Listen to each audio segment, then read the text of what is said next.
So, and not here, Bessa, calling not here, moo. And then soon, so Bessa, calling sumo. Ya ho one ya man frafo. Ya dia deja ne baye. Adeje moa na ye Bessa ne akro. Ye bayan fashi ya Mary Asintino. Say ye be conswa ya fashinko. Muma ye ya daji ye. Na ye ya ho one ya man frafo. Kwesi me ya ho na me bayo. Me say Sana John Kumatie. Amafo ya mamo akwaba edema the nation's agenda. Ayatu nidin the elephant agenda. Ene jumedie no. Ansa na yene mubedin komono. Ye pese yedi obuo ni enidie Emma the former finance minister deputy Honorable John Apumtua Kuma no oye a Justo constituency member of parliament. Let's observe 1 minute silence for this industrious, brainy son of the Elephant Party. A minute silence.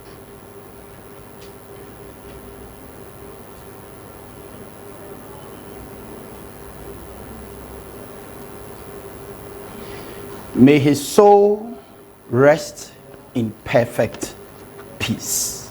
Amen. Ebushafo yamamo akwaba edeba the elephant agenda. Yatu ndin tea. What we say tea no? Eye hyehyehye. Obi eni ho awanum tea adwo a waka say tea we deda. But this particular tea, the elephant agenda, hyehyehye kra. Ebushafo he the new patriotic party Amanyoku Dr. Mahmoud Bawumia Edano as the flag bearer of the MPP. Ene Shejumedia ekoso ewo Ghana ha yatu nidin the 13th African Games. Ohuni ekoso wo Legon. So ohuni ekoso ewo Legon. The spectacular opening ceremony Ghana niba ene Ghana for etna se de adwen pam adwen ho eyeye. So ohun ye. Ena hwe Ghana ha yete no eya na nukure bi eya ka echi ama Ghana for. Niedi kan Nana Addo Dankwa Akufo-Addo ochi niba be ma simpremu a hunsi nsuo mu ansa waham nana ye boye mu ase awoti yi so e ka se nyame nhira wo se wo amba Ghana ha mbe ye o mampani anana na ye nim se Ghana agodie ene ho nsem no ebetimi akote sasa nia ye hu no ye hu ne pa se Ghana fo e ka no kura no mo de no kuradie ni obuo ama MPP abaya nana enka mi gidi se sabrei ye sheda ba pakai na ye de wo etinem ni ye de Dr. Mahmoud Bawumia etinem na ye de musi akonkon etwa Ghana kro yi hu nyina ehia nenso se elephant agenda wo so yi Nana Addo Dankwa Akufo-Addo ye babo mrane ni akasa wo ne Dr. Mahmoud Bawumia ni ma ye e wo Ghana ha no e dance dododo nana e wom se Ghana ayese ewiase afa na nyina sikasam atoape ahoni nim sa na bi aka Ghana nemom nana se emra ye share ye the All African Games na Ghana for Legon Stadium na hwesenya ye nhyehyeye na Nana Addo Dankwa Akufo-Addo oni Dr. Mahmoud Bawumia ka mutipa mo a mapesika e de aboa e ma agudie yanka se ye ho akiri ye nti ye gyayo no bema nyame nhira wate Dr. Mahmoud Bawumia the digital man. May God richly bless you for that vision that you have for Ghanaians and for that matter, the youth of this country. Se oshe senia kona, mayenhwe senia inauguration no kra no, ekoye na yensamra.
dreams come alive, where the rhythms of the land fill the air. Come and join us on this beautiful journey. Experience the African dream. From Savannah to the deep blue sea, feel the heartbeat of this land so free. Nature's beauty reigns supreme. Experience the African dream. Africa, yeah. Experience the African dream. Experience the African dream. Experience the African dream. Yeah, we are strong and beautiful, rich in every way. From the east to the west, from the north to the south, all around this beautiful land. Africa, experience the African dream. So let us embrace this sacred place with open heart and a sense of grace. Experience the African dream so divine, forever in our hearts and minds. So let us embrace this sacred place with open hearts and a sense of grace. Experience the African dream so divine, forever in our hearts and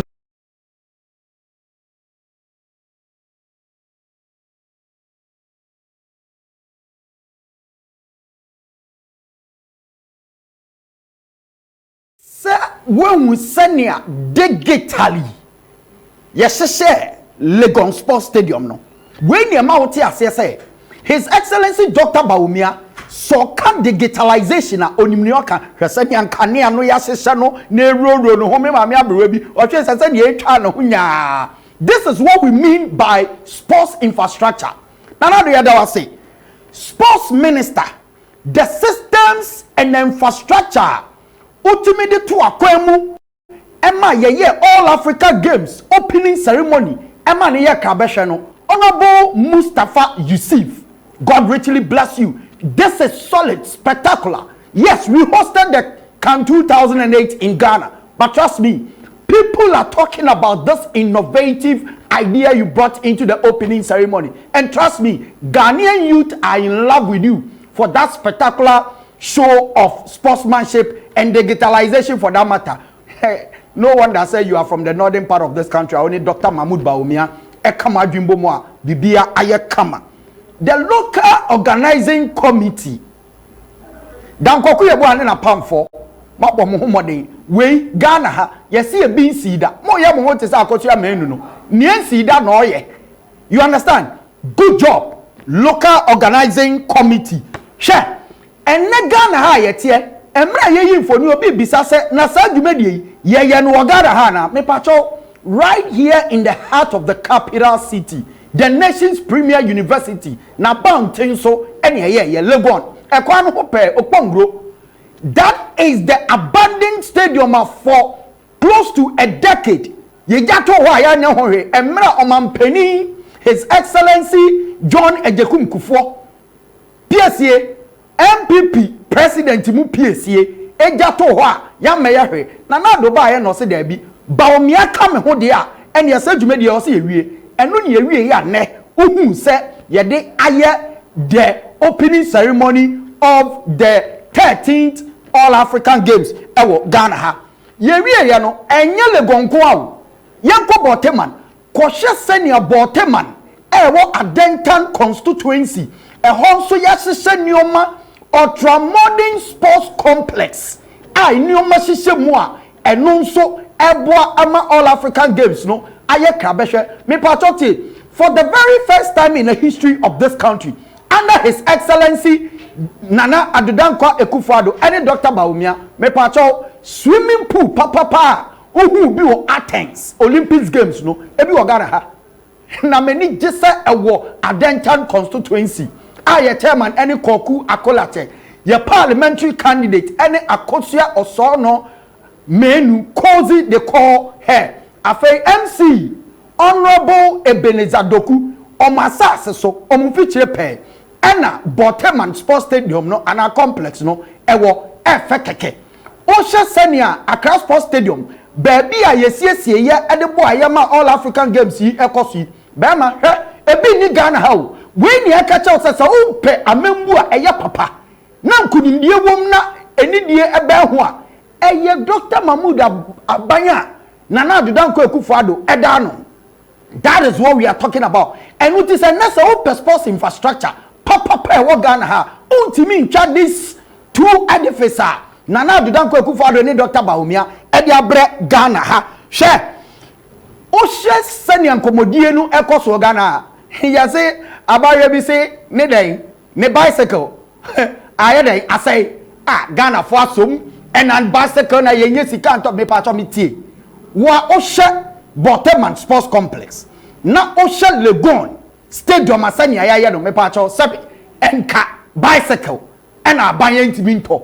Of course, obi kura wo ha obobo no wo buta otade training no ebi wo ho a eno no pese ode bo match adentia esan se oye comfortable with that particular boot eno nti entinue bi eni hu se ye nua ba no enka ne bicycle na ode ye training no ode be den ebeto aso aye competition. However, mahi me na bi kan mahi say ye mono say ye dada say o say because it's a machine.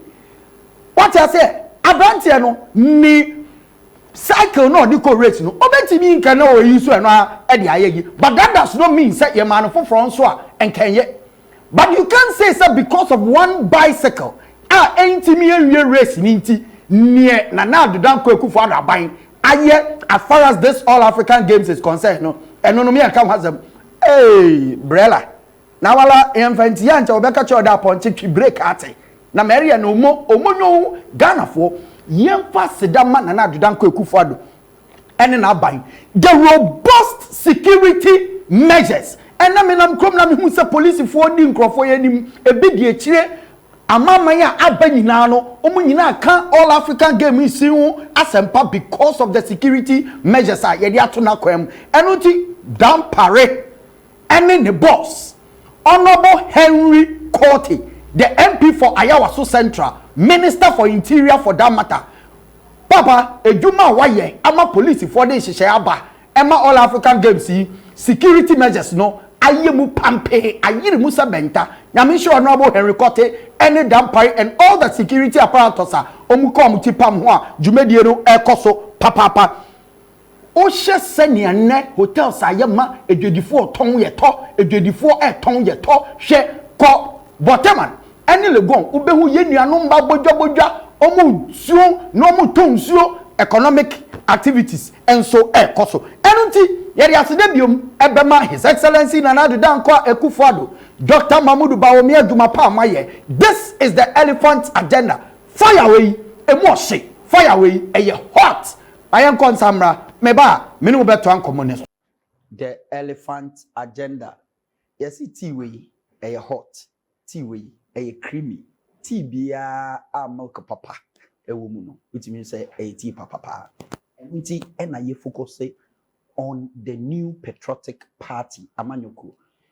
Answer never could you make so. My main first special appreciation and my Adenta constituency for all the 17 constituency executives led by Togbi Koku Akolache, Nyame Ensure MC Honorable Ebenezer Doku, the first vice Razak, and the second vice Mewofa SON Kiss Siedu. Edino mechanic case and Emede. Any of my account, Adra Court, the woman with enough body. But I say, Afei, the Interior Minister, Honorable Henry Korte, MP for Ayawaso Central, Minister for Interior.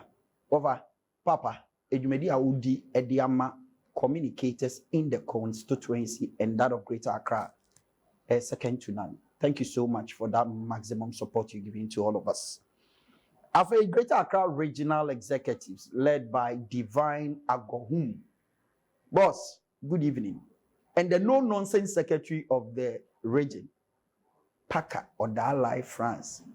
and Chebe France nephew, so near the Australia, Avano, the near Packer or Dalai, Australia. No nonsense, my head, that's it. Marjoan, the first vice chairperson of the Greater Accra region. Marjoan, good evening to you this evening. And also, my man of the moment, the person who is driving the Gold for Oil policy, Edwin Provençal, MD Buck Oil Storage Company. Boss, I salute you this evening. Thank you so much.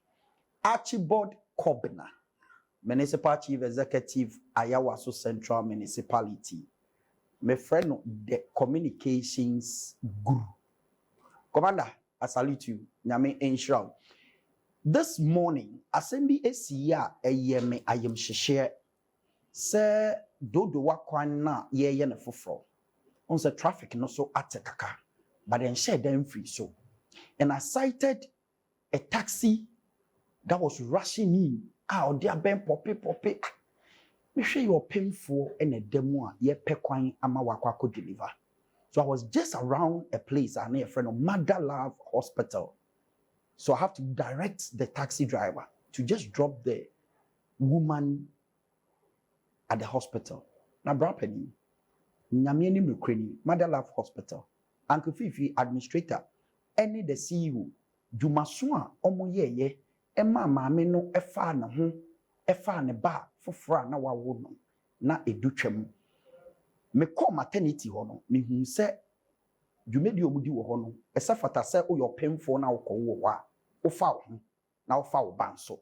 It's a professional touch to whatever they do as far as that hospital is concerned. Omutimeje maameno awon. Nyame ensure mo pi. Mr. Siama Portia any more Mother Love Hospital nyina mo boaye e mo bata na wo ye. Nyame ensure.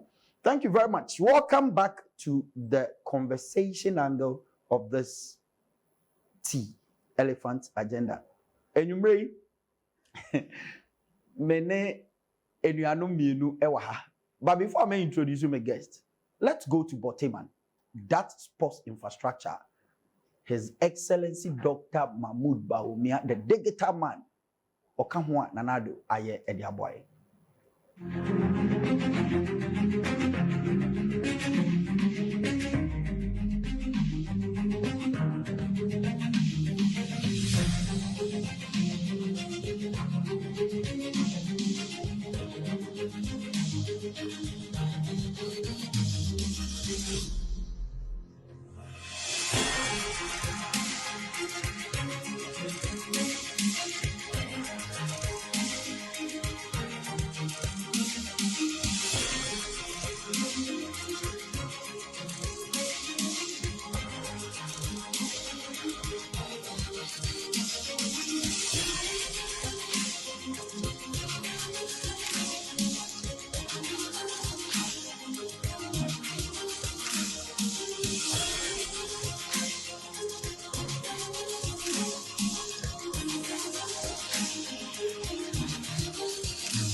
Come back to the elephant agenda, right here at the studios of GH Live TV and Radio.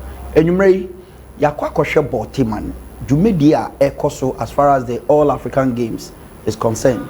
Na ohia, wanka settle saying, Ghana no, and I won't know, Ghana me pacho, and ya wadwin say Ivory Coast be ana say America bi and who sa nneɛma na who ye ewo mfoni no so no right here in Ghana. In the studios, me wo me nuanom mienu a me bu omo pa. Ne odi kan me a menipa. The producer of the Elephant Agenda, Stephen Osei Bonsu Bono Akwaba. Yeah, Carlos. And you mean wife, or jacket is solid. Oh, thank you. Thank you. Cool high. That's Bono for you. On the Minia Bar, the most beautiful administrative officer at the Baumia campaign office. On also sign Adentan constituency financial secretary. Your friend Adenta Bruni Renel Nanaya Boedu Yeboa. Dodo na friend Miss Ray. But friend Adenta Bruni and the 3 million a day. Nanaya Boedu Akwaba.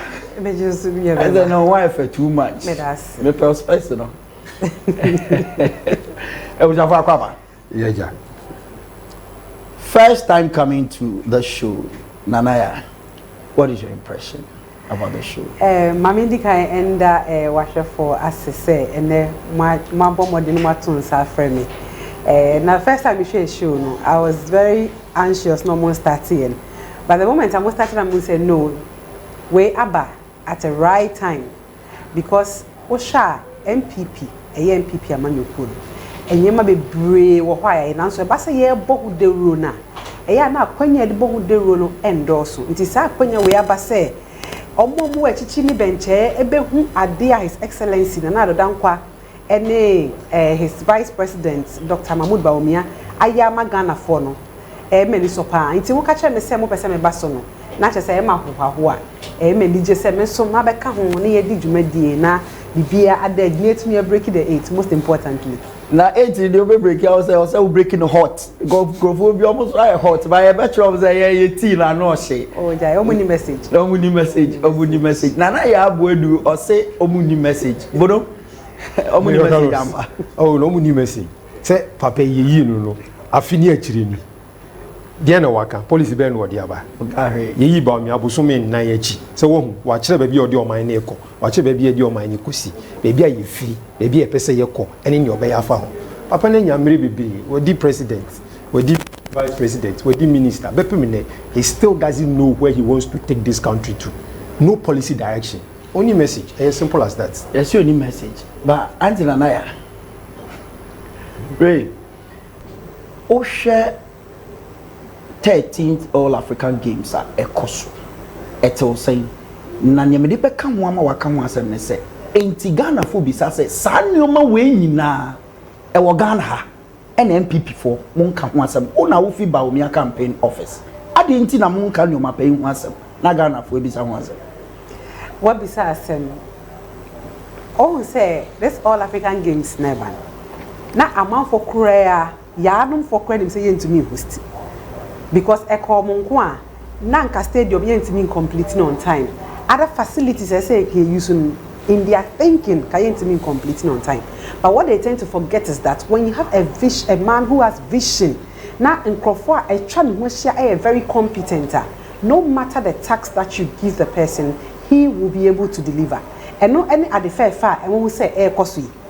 Now baby son will say MPP, yeah, me fan say idea ba kwa ye ha kakran say ye nyema ba se ye bohu de wura ase ye ferry ase ye bohu de wura ase ye hu ne say ye asede say be ye ntia ye an say ye bohu de wuro ba NDC for chere say bibia be ye say bohu de wuro enti fiti na ko akwakum se beto aban ye be bohu de wura mo hu say nyema ya ye no ye chemu a on a scale of 1 to 10 omo nyemu 2 kra ni ho ma ye wo de ye ye kan say opening ceremony ne fe. Nobody thought they didn't even see it coming. They didn't see it coming. When you say baby, Boja biya no waka say oh MPP for by Minister for Sports wanye she. Shenefe. The display of culture alone. Ghana Emma wiase afa na nyina because all African countries nyina partakers nyina wa ha say. Enti ye wa ha na ye wo kro biya so. Enti showcase a rich culture. My economy thrive because you have people venturing into all manner of businesses at the various places now edwumadie no ekoso no enti eboa yen pe we die ne yepe it's a kaya motrum bono mayor asem nke osa me bisa re now ba wona aye be ma fa ne se oyere na dwumadie papa sei ekoso no ka se enti ye wo sika we nyina wo ho ene ese Ghana aye den ye di hosti all African Games mayor me da wase o say ye obebi ayebu ye se ye de sika ene yi sika ana ye de nam ene yi nam ye tie ni se oman bia o pese ye jiw tumu the community of nations mu a nyema bi sei na wo ye o de ton ho o di bia o man ni mama foforo e be hye man ni e be hwese ni o man ni tie nti ye mbedi agro yi na wi na nipa dodo a efi amahoro so abere o man ni mo no mo de Ghana ho nsempa na eko ko Ghana ko hwe ye ko Ghana no say ni ko hu ye e bia Ghana for mo slave trade castles so ho kwa kwhwa e discoverable mining Ghana for mo kakun fresh so kwhwa e discoverable mining nti avenue like this are important in the fact say e bi o mining ma e wiase nyina e de o mani hwe o mining nti do sika e hya go kanse mu se na amanfo be ha untu sika nguye isan se sika no e be wo ato so ama nti se sika we ye na ye papa se ye di ko hye mu ni to so mienu e be ma imbabum a wonye adwuma ye obefa agrokansie so mo adwuma no enya adwuma ye e open up avenue for sports professionalism membru no betumi afa sports na yo adwuma enye obi na school betumi aboa no wako school enya free SHS aba wawie wantumi anto so anko university but these facilities have been built so that they be harness the sports potential of the youth na omabe sports people are betumi able to carry out of it we should maybe to say Brazil for example football is a whole industry it brings the country a lot of foreign exchange identity Albertini a top player about Brazil $100 million €100 million Brazil se Ghana club back imagine Kotokwana has 8 million player about 100 million Ghana ha kwa manonia you can imagine the impact that will have on the economy into a long term agenda the body a sports facility the body a sports industry most importantly near the man bebu eduma aye into a fantastic investment that is going to bring us returns from years to come Obayari now. Let me quote Jamal, the special assistant to the Minister for Youth and Sports. And I quote, I'll say, sports, as we all know, is a multi-billion-dollar industry with the ability to contribute significantly to our GDP if properly handled. Africa is gifted with a range of talents, but it lags behind in realizing the benefits of its large population of sporting potential due to inadequate infrastructure among others. Inadequate infrastructure. Bonoka sembi, osha economic value e diabre o mine. Senkasa facilities we ni ha. Enkasa economic value. Yansabeka. Emphatically no. Nka yensanka. Ade a yenim say stadiums, swimming pool, any hunyema ya nyina no. After all African game, it's still there for us. You bet media hosted tournament and we'll be making money out of it. School for bet me inter school. We can have like variety of activities aside way, but what people don't know is that for you to have that infrastructure, you need money, you need resources. So state of the stadium na mahuno, it is money. Swimming pool any and tennis it is money, it is resources. And see, this should even tell you, say, His Excellency Nana Addo Dankwa Akufo-Addo. They are going to put those infrastructure in place and subsequently and I say betimi aye lucrative am dey bia betimi aye dey enye sika efri ho e dey atre o man nimu. And for me I think that it is very laudable and going forward we should build more of such infrastructures. It shouldn't be something after all African games you understand we should continue yensisi enyema ye ko amanoni aye hu a efe a ma say e bit say sporting activities are enipadom etumi eko shebi. This should also tell us expanding you can say your tourist site, because once you bring sporting activities into the country, when people come after the activities they have to now explore you can say baby infrastructure how do you even call it Baby, I'm out for ekoshe, like Okay. your tourist Tourist site. site. Etukoshe bra. And tukoshe bra. You know, we should have a lot. Yeah, expanding the first come on and san koshe. Because any pan or help ball ni we, or help tennis ni we, or help boxing ni we, the obey say, may court castle a quack or shed the oh, your castle was slave trade, baby, and for 50 years, people can go and witness it for themselves and take pictures of it. They can go to various tourist sites in Ghana. If we are abandoned, this should even motivate us to make sure, say, you will rehabilitate those places. We'll put out more tourist attractions so that Nkrofo aba omemu a omobabe di agokansie ho agro omo wi there are other avenues are still betia mayeska amayetu yatere omanim. Me na say welcome back to the T show, the Elephant Agenda. Enyumre studio ha yeshesheshe I hot eti heat ni kaya eti we zara nyoma nyina I hot. For the MPP today segment of this particular program. And yebehwe Dr. Mahmood Bawumia nento oba obo eni nsemo a ekoso. Yenko Dr. Mahmood Bawumia akache ni yenko hwe ekoso. For Dr. Mahmood Bawumia akache ni akwa ni ekoso na yankasa yenuaba oba ya Renel ewa hane de. Eho no fi enam. Ray, how is the campaign going, especially and the massive sports infrastructure? Sani kankan among for so monte. How is Dr. Mahmood Bawumia going to ensure and in the campaign send your opinion and Ghana for him number 2 aba afa undi amana by president? Mayor, so share His Excellency Dr. Mahmood Bawumia campaign team, especially communicators now. Was said that we the finest of the finest to make sure say sir and yema we hu na de ru ye bebo. Enti Nkrofo de o mato communication team na no e Nkrofo a omo akwadere ye ba e kase communication na say omo fa information emma yeso a ye wa ase ne entumi enkobo hu de ru enkyera mansan a omo di hu we ye kan say tenepa. Enti you need to be rest assured say everything when it comes to infrastructure that has been built or constructed under MPP and another Dankwa Kufuado will make sure say every single person in Ghana will get to know so that come 8th December they will make an informed decision. So what shall I say our communication I take a different direction. We don't go and fall into their propaganda. We rather set the agenda for them. We go and then we face them with facts and figures. And to say NDC for Najumaya de Momo.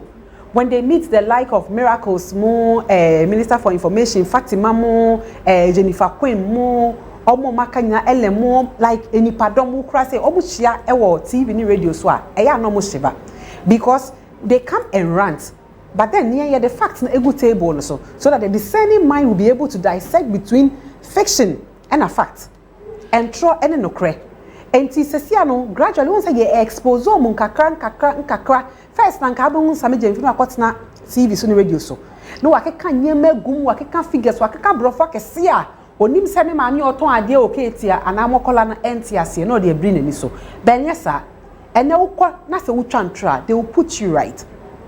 Every single infrastructure, when it comes to sports, even ministry roads, BBA is there. Aside say I no book a government website yankasa so nam bohu de ro and omonkasa so omani hubi.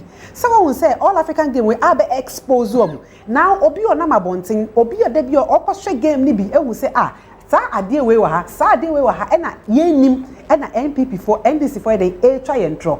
And to be rest assured say our communication is now taking a different direction and it's going to expose all the ensure the fallacies, the misguided utterances and figures are NDC for ebabe to tuguni pen enyesabium. Now we are going to face them boot for boot a basse facts and figures that they don't have. And the figures don't lie. Pictures don't lie. Now even some journalists say Kasebia you see we were say no omuji they go and they find it there. Unlike NDC for Meko Kakayoko Nebia a empty semi you can say constructed webinars dan ye uncompleted work Ghana MPP ente sa 3D photoshops there be ye de na ente sa ye twama ofili gadochi no say no ade we MPP aban say waye ampa so waye Ghana for ni MPP for bebre na susu say as a campaign ye no social media any radio so but the form woni feature ho enye no kreda on better things empower enye no kreda His Excellency's AV all called the primaries during the primaries no when him say ochi Ghana who share there 3 times owie when him say was sign ekobiom wow that should tell you say or no unbelieving say I just say what's na baby no why social media campaign Debbie. He believes say on him crofon benya one-on-one interaction. He's been a vice president. I mean how many can we try a krom he who share beye de wo ho. Even Mahama has been a vice president, Abeye president, former president, ID assembly member, Daye member of parliament. That the number of times Ghana who Esiano and to me and to His Excellency Dr. Mahmoud Bawumia Bono and to no credit. SARS sports infrastructure ya and Ghana for any MPP for the Omani hu. E kwambe so na MPP Dr. Bawumia campaign office any campaign ayen. Ye bema Ghana for ehu na mbebunu titiri wa omunya so mfaso no ehu ahwe so e de ato abama MPP 2024 elections Mayor medase na wasim bisi amama kai the late Sir John na o wasim bia ya oka wasim puntu wo yi eye ye funu yare ana eni yare e na obisai e no no abe bia no sem puntu wo yi eye ni yare se wani hu a wani hu essentially ye funu yare wanwe osia obi hu na nyo peso okira ne se wo ye mpuntu djuma na wa mo hu dewura e bia nipa na wo ne peso aso no obekwa eyusu ne de bia no obehu nya waye ba nipa bi na on peso afoforo so no so pene kwan na onya kwan ni bi no ohu ntie bia na odi ya wo sa wonya ne de ma na bohu dewura na sa nipa no so hu a wo anya rehye se oh ya ye eye peso ahafo de amom no enye den a ye be ye me de amom. Into where Dr. Bawumia senior Madam Kaina ni campaign strategy oyena a hands-on approach. Ononkasa esani esifem. He has rolled his sleeves up, he has put on the caboose and he is going to the ground. And ononkasa edi campaign enim ewe fie ebobo amanfo pon. Any Ghana fo ni din komo. Ya ban djuma ye di ne wakache ya ne aye wahani. Ne pese ye de ka homa woni. Omo hanso ne omo nyani, nyamusmu be nyani. Ahafo ne kwakwa ka homa woni. Into we are practicalizing the campaign. Ya dia to fem boko.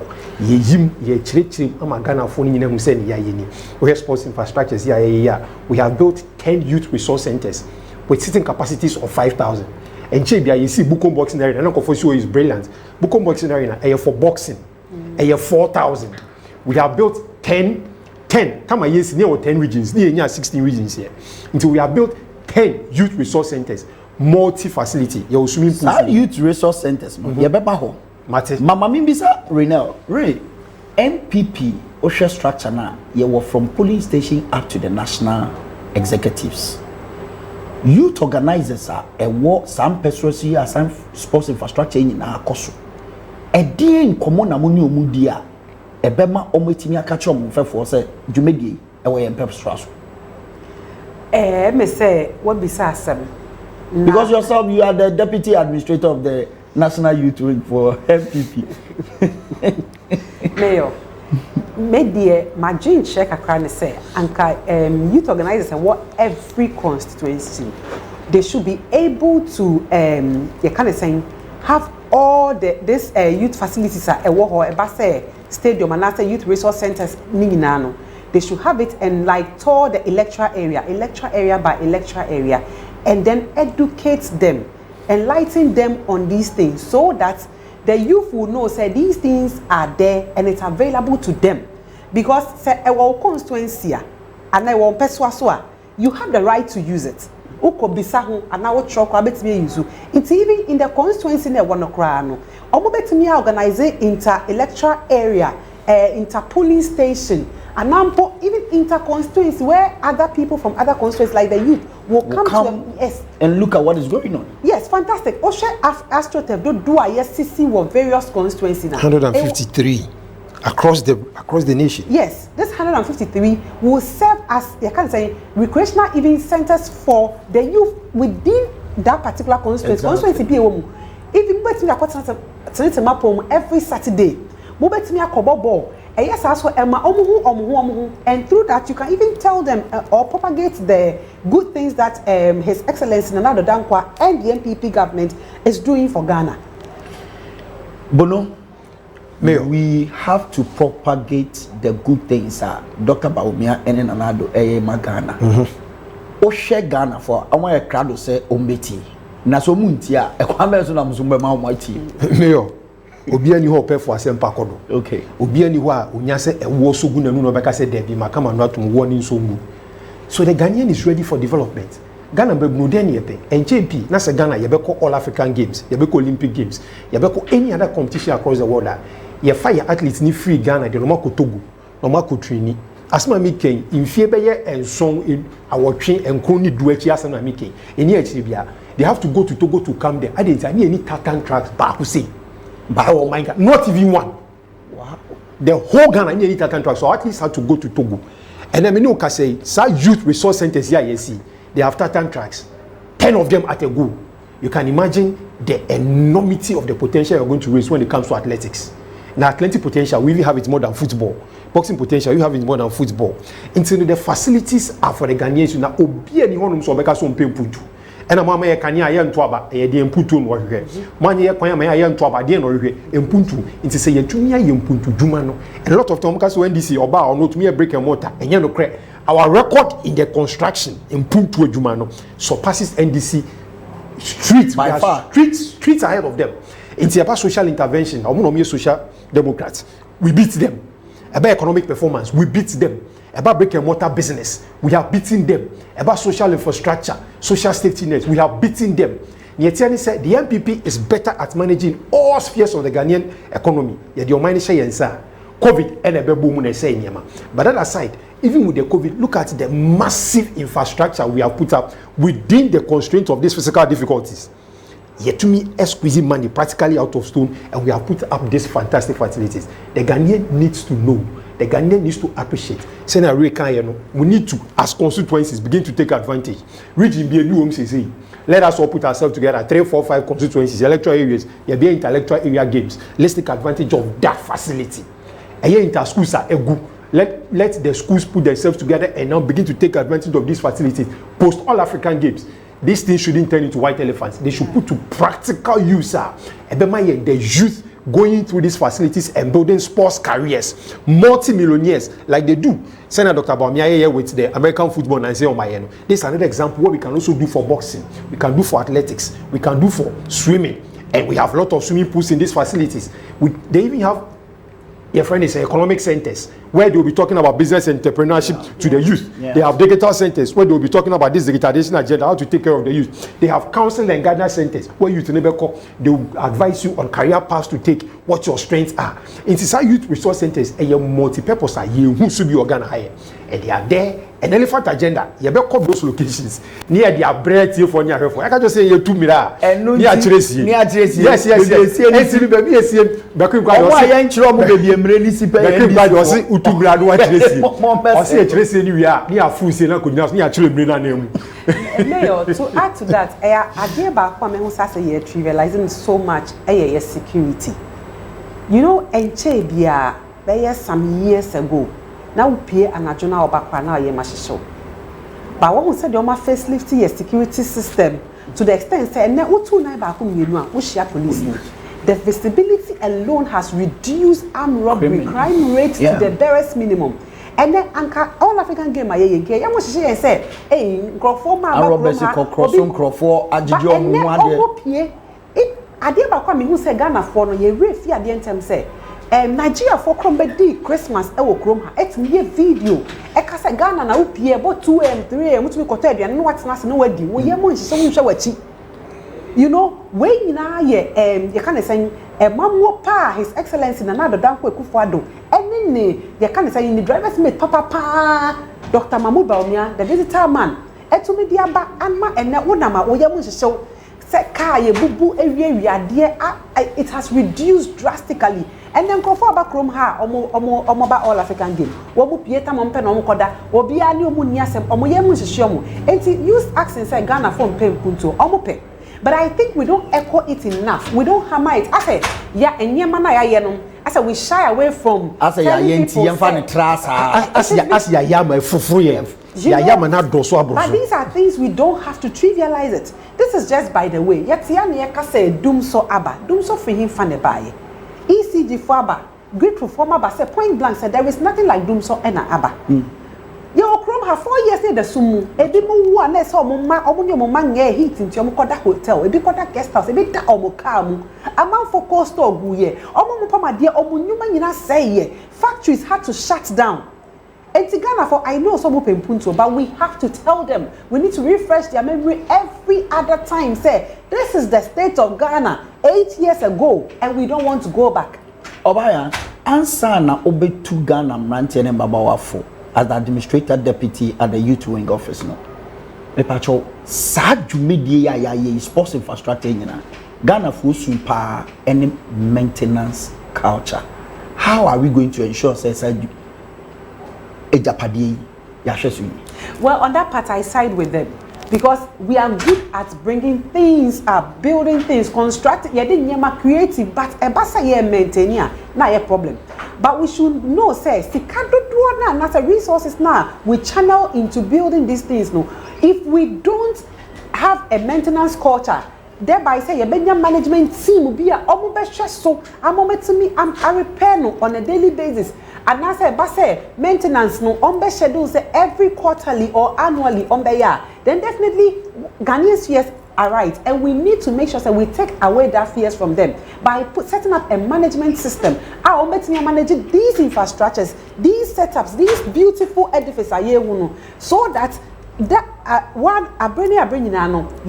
maintaining. How do we maintain? So the America say even constituency, school for other people can go and have the place for recreational activities. Mubaji on kumebi, mubetinya so I maintain it. Yes, I ye de bia ye beye ye be kona egu hwe stadium se sisi ye be kona ebi hu wewe ebi bubu nkonye ebubu ya yes ade ye nko yanim ya nhwe sa ye nko yanim bono mayor ususu se ejapade ye be hwe suye mayor I side with you about our poor maintenance culture. It's a bin you know correct say ye say sikapuduro e de ye japade the basi ye hweso amejapade no akonanim abo enchimba ye ntumi hweso se ye se ne fata obekai the first stadium ye build ye the year 2008 Kufuor Breso Accra Sports Stadium Kumasi Sports Stadium Esipon eni Tamale meni okase e ya benya Breso bi mansa ye renovation ameni okase renovation is ongoing across all the first stadium bi kra ye wie ama ye yusu e the year anka but for those renovations those facilities has been left to rot. Which is very very sad. And people you see esika nso yedi nti nyesika kaka de kohye japade bi mi ya eya ma esohwe nso ehia ye the management team won kan wase e bi wo hodeda we have the sports authority omo who manages the stadium you know Koto command you know what I mean. And you know what is going on with the management of the facilities yen hwe ho ye CF she Botima facility beautiful edifice wako makoho yenye de nyakum in fact yeko cut sword for the construction mini na ne koya you see na kwawe so sana omu besi facility say and then when you go there you can't they have transformed their whole community. A whole community has sprung up because of that single facility. And don't you into assassin you to assassin $100,000, $200,000. Oh, sir, entry level. And can offense no and go be a crampe 50,000 could be. Yes, and could be ampeho. Obaya. O final words for this particular program and that of Ghanaians are Emranti and Mabawa also Twaba. Edema boss, His Excellency. Yeah, make it Ghana for my mistake see a person to aba edema former no bibia why former da enipa aka 4 years been obedi ono kro to nika say 4 years so me fanya she it is 4 years now see em fa ma no nsan be ko honeymoon no da bi say honeymoon no person okode a ye betimi aiden ape hotel bi ama no one se be ne ho kafo no makọ honeymoon but baby Ghana ye dunie pempuntu ye pese ye ko ye pese Ghana ye te say America ye te say Dubai. But say this digitalization eba ya NDC for etwa esopa ye say yenye hwe and then I bring ease to every facet of our lives. Now we are able to do things with ease. Those times anka kosala your bank and then how many people go to bank? Bank is virtually collapsing, especially because of AI ni smartphone ni nyema. You can do banking on your phone. So tedium men kwansa mene the former Kotoko go puncher na your friend go machine why you Kotoko ni a wo hwe me enwumre unim ne pa former Black Stars player Eric Bequin ena na ye ni bedi dwumadi Eric Bequin go puncher enwumre me chiao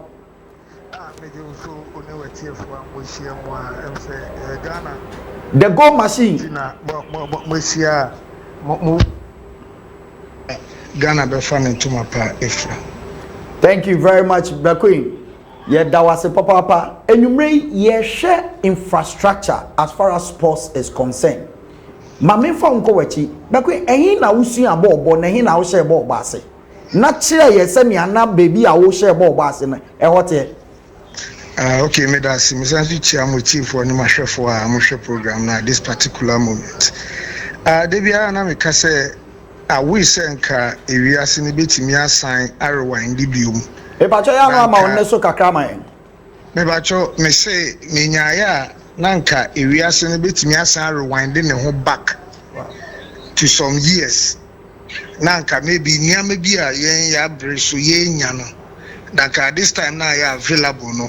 Like I think so we might have got the foundation better and more spicy than ABI yen time na astroturfs in any nyina ni wono ma ni yentimi nyasa akwenya no enya park papa so embobo ni niama no so me start okutubabi nyin wo zongo boy and I'm a proud zongo boy nyin wo mamu bia na kutubabi na yedi agra those time professionals in about Sakura Park in Niswana amobebo and say me nyentemu kamasem I think say if I'm not being too political make I say a modern boy MPP aban about boy any infrastructure and in Niamano especially this astroturfs in Niamano or the Bayern Eric Bakuni you will not be political but we want you to take us through gradually Kotobabi wona na oye training no say na hote e form wona te say na boot ben ni atade ben na ode bobo e ho de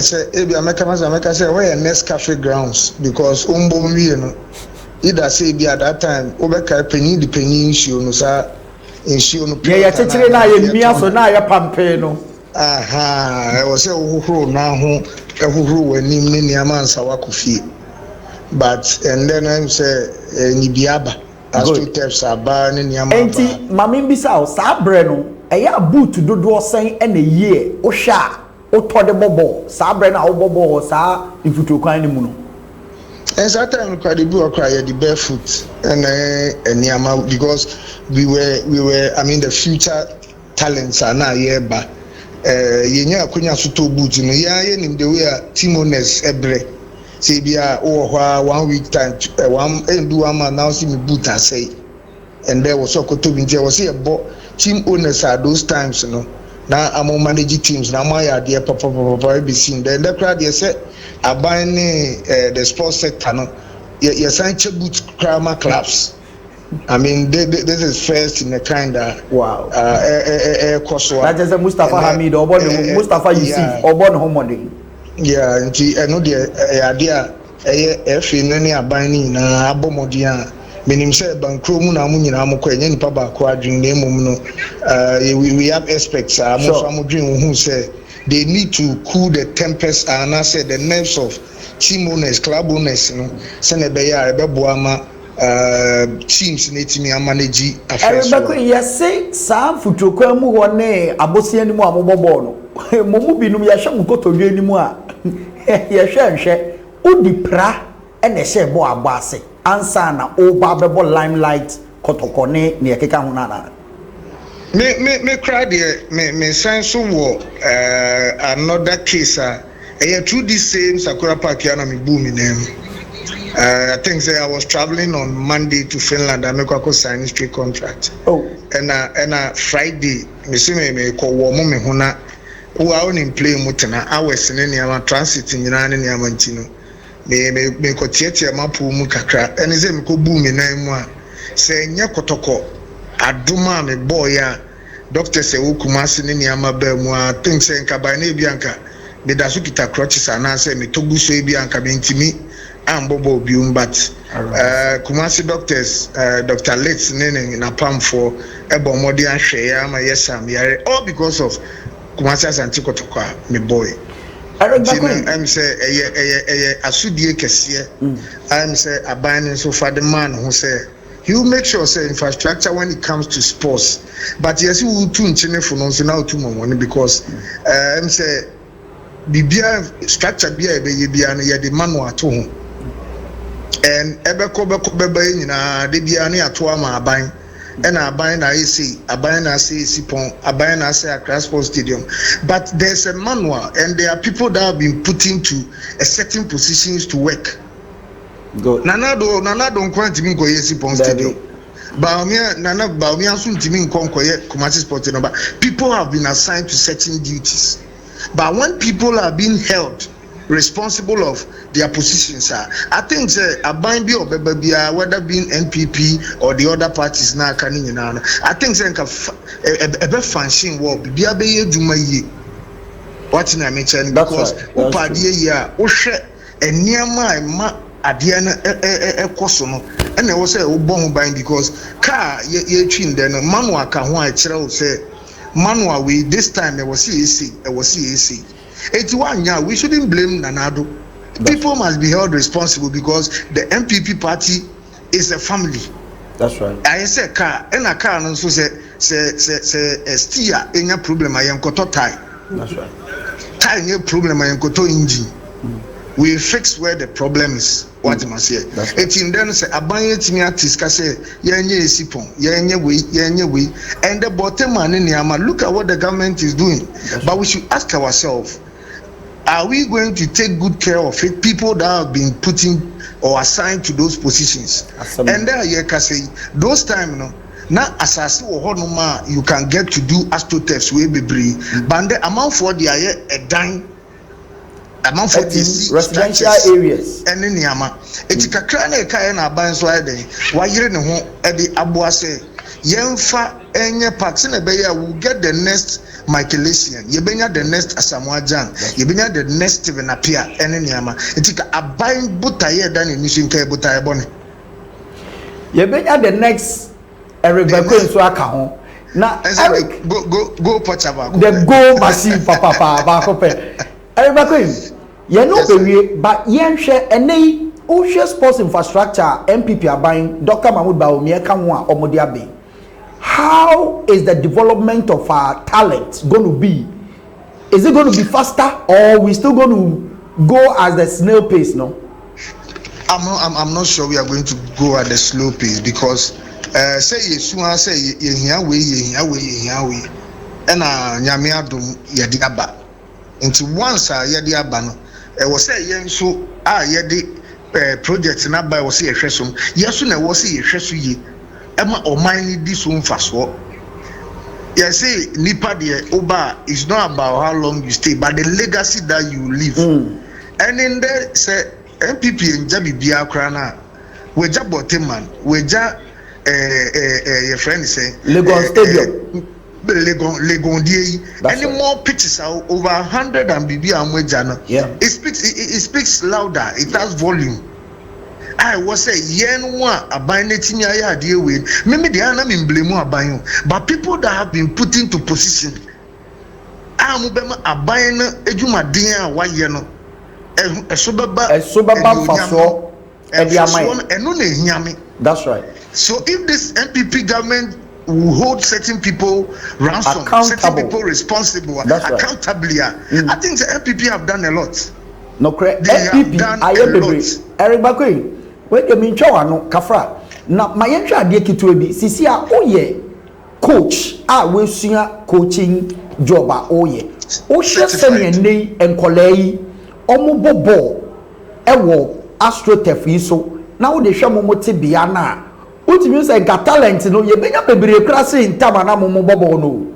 Of course, because Ushe Ben Kofi 5 years development plan or we had players like Michael Essien, Sule Muntari, John Pentel, all these boys.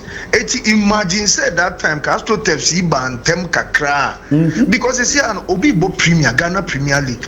On Jimmy passing receive he lacks the fundamentals.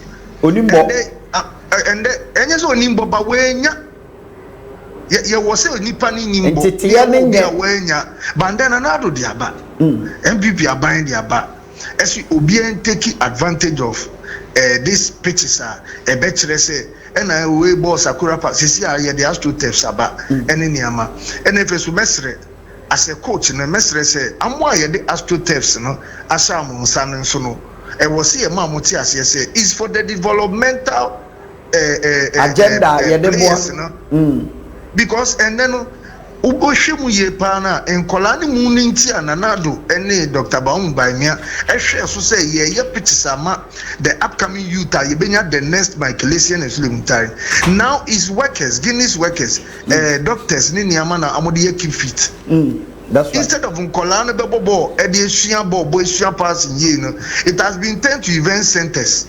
That's right. Which is not helping. And no one said Obetia, I was saying the coach Nico Chians Akolana Kwakwe training, and then they will give up and go back to the Sakura pitch. And why is the Sakura pitch now? Exactly. Nina ya structures. Eric Bakwe, you better was say enumerate any now final words to the upcoming footballers so many opportunity AstroTurf so or and the coaches at large and Ghana for. I think we are say opportunist ni obi a obi kwasia but I can say take opportunity of adia ye dia mawa ebina say MPP abaya yi the upcoming youth we should take good advantage of projects we are abano. MPP cannot stay forever but at least you see say pro be so a legend is not how much the person have stayed in the institution but the legacy that he will live within that shorter period, and I think that is what MPP have done so far. That's right, because social pitches are between these 8 years maybe I said you so be transfer na anko but say if nanado na pound for because I know say it's a team collective something na mo dia ya obi ade na idea ba about the doom pempe. So the next Ghana players, any coaches say will take advantage of this opportunity and as a platform now abide the amaye. Whether you being any other party member, we Adriani national cake, yes, so be enjoyed it. Now what would be if there be a time so say a kotoa bar, na say also be catcher or say tuma we na tuma we are and your next one. That's right.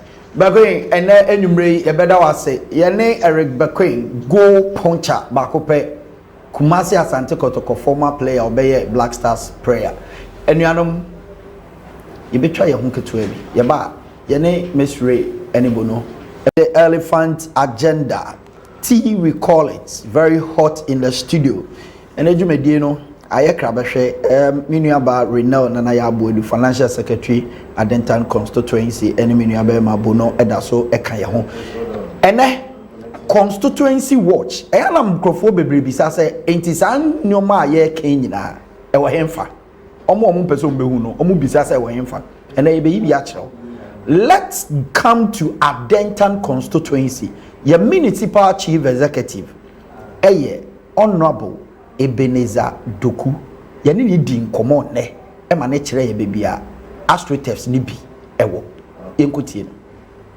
me ka Adentan municipality a bebia esopa na it covers from Malejo ba up to East Legon yani ashama boshe o motorway no so oko ye nim anase echi kakra nso a yene Punkatama nso eboshe ho and it is a very vast land me no ka say me buy my try say me go round kakra na e ma hu say it is an area as a de bia no otimi nantimo in one way or the other. Else, what the world dream boost adenta, ya denta keka. Na one share unhun senye etie. The American say, yeah, by 2017. Nambikan constituency, as a secretary of the party. Na Adenta sports and we had virtually nothing in Adenta for the youth. We had virtually nothing. The only thing we had, the basketball court na but enumpono. I think recently took nearby mame Akosua Menu, the parliamentary candidate of the New Patriotic Party. Oko refurbish ho. Sitting place youth na. So na yebo basketball na obenya baby atna. So I mean that's all we had. But even with that, like I'm saying, it was nothing to write home about. And Adenta na kakra. That was the state we met Adenta in. Like we all know. We about 2017 as a government. Ghana, we had only 3 astroturfs. Benamino Casadenta Mkwan as a municipality, there were 2 astroturfs. Yes, a very huge sports complex. Nanado Adum Adenta, EDBC, yes, so. The Boteman Stadium near Hono. I was there last week to see the edifice. I mean, a wonderful. It has lots of other disciplines, and your football. You have swimming, you have various other disciplines. So we've benefited a lot under this government. 2 astroturfs and a sports complex. And yes, stadium, a sports complex. So you can't under Nanado Dankwaku Fadua. I mean, I would say we are the most blessed municipality. First one, you see, the Ajingano Asotef. So free American House Junction also. Now back Rollins Field, by our left hand side. I mean, it is by the roads and to be a tremor. That is one. The Tosumino, the Mamomo Asotef, our Mamomo lecture area. Honoring the real identity, who call the chiefs to tell us, Adenta no any Mamomo, because that is the name of the village, Adenta village. Now, the aim of the one say it is within the native Adenta Nkasa. You can't say Adenta village, but they also deserve things like that. It's almost so many ebi. You can't Adenta village there now. Ufi taught to teen school no. Now back towards barrier. Udu Goel, Adenta Goel, just before Adenta Goel, Uko writer. It is there for you to go and have a look at. And you see, we, the youth, are having it as a spacer on the issue of a ball.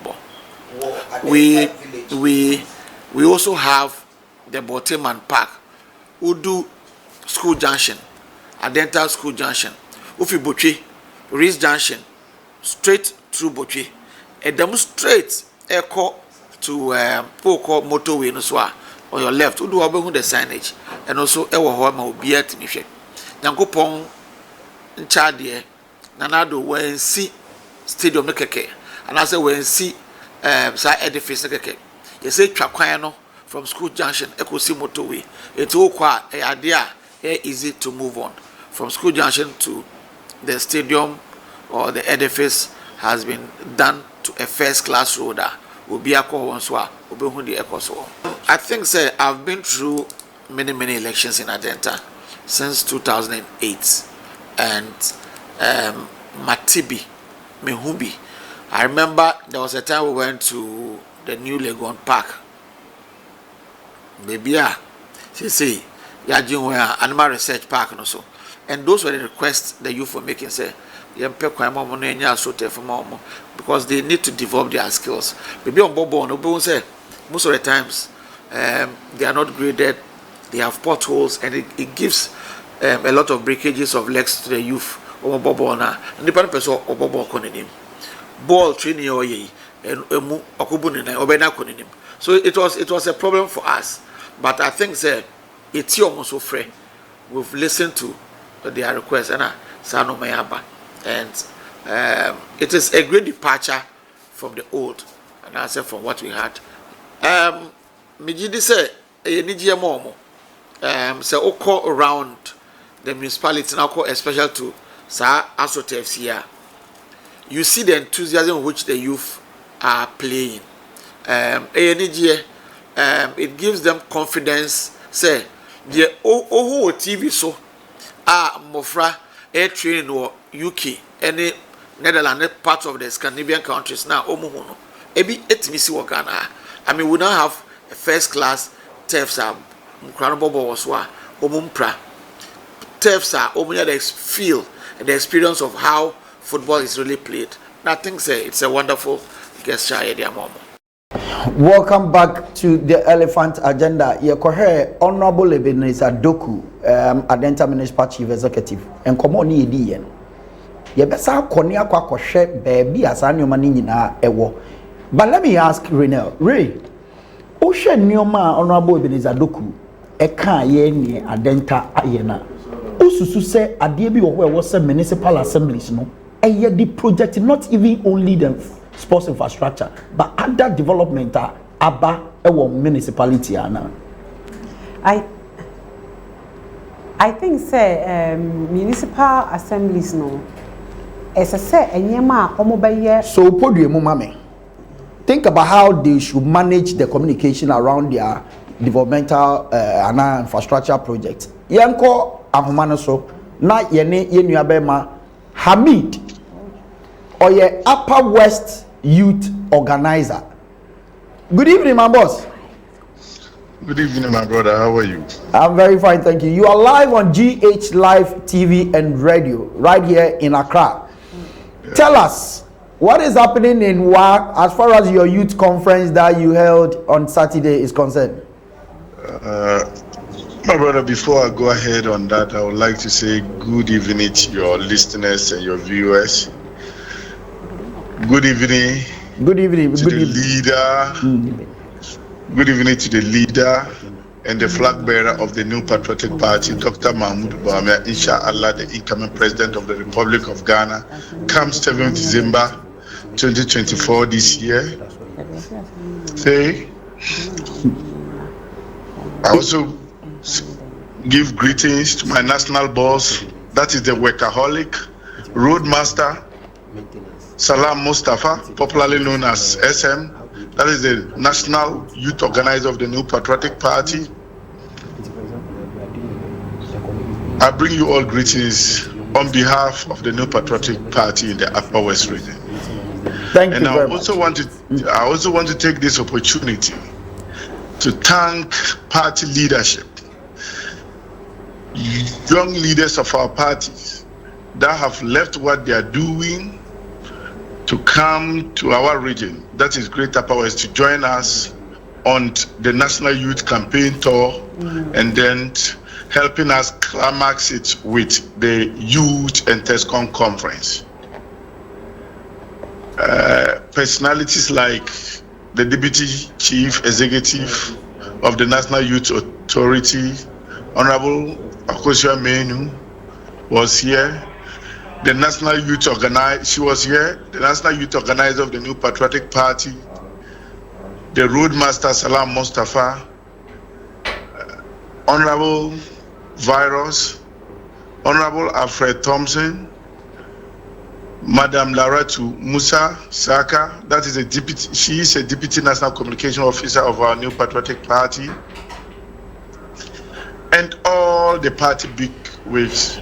All right. The regional minister and the youth of Upper West and MPP at large, at least for coming to make our program a success. Thank you very much. Thank you to all of them. Thank you, Hamid. Hamid, let's go straight to sports infrastructure in Upper West. Yeah. Do we really have sports infrastructure in Upper West? And if we do, where specifically? Historically, I want to tell you, Upper West, when it comes to sports facilities and infrastructure, we have been lacking behind. But in the history of the region, out of kind courtesy of the governance of the Nana Akufo-Addo and then Dr. Mahmoud Bawumia. There have been a facelift, a lot of improvement when it comes to infrastructure and the sports facilities in our region. Historically, Upper West now, I can tell you that we can boast of a mini sports stadium. That is a sports facility here. We have a mini sports stadium here that have been constructed by this current government.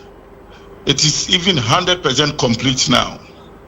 It is a 5,000 capacity stadium. You have a standard side football pitch.